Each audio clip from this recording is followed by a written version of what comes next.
في مجموعة بحري في الدوري الدرجة الثانية اشتد الصراع جدا، خاصة بين ثلاثي المقدمة.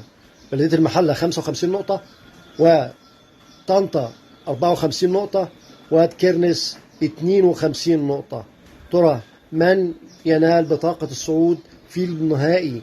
يتبقى مباراة وحيدة، من يلحق مع الكبار في الدوري الدرجة الأولى. ربما يكون بلدية المحلة هو الأوفر حظا للصعود وخطف بطاقة التأهل إلى الدرجة الأولى، ولكن بلدية المحلة يصطدم بديكرنس صاحب المركز الثالث لديه 52 نقطة. إذا فاز يتساوى مع نادي البلدية في 55 نقطة، والمباراة ستكون في ديكرنس. طنطا صاحب المركز الثاني لديه 54 نقطة، ولكنه سوف يصطدم بنادي المنصورة، ولكن سوف يلعب على أرضه وبين جمهوره في طنطا. ترى من سينال البطاقة عن مجموعة بحري؟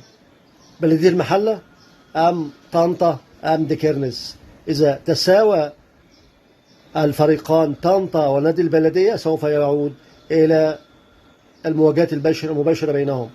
ديكرنس لديه فرصة أيضا، إذا فاز على طنطا فاز على البلدية وخسر طنطا، يستطيع النادي ديكرنس الصعود وخطف بطاقة التأهل. إذن المباراة متكافئة، أو بطاقة الصعود متكافئة بين الجميع.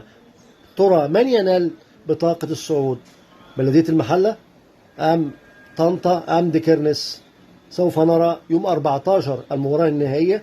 آخر مباراة في المجموعة ستكون يوم 14 يوم الأربعاء القادم. سوف تشهد المباراة النهائية وتحديد من سينال لقب أو بطاقة التأهل إلى الدوري الممتاز بيلعب مع الكبار.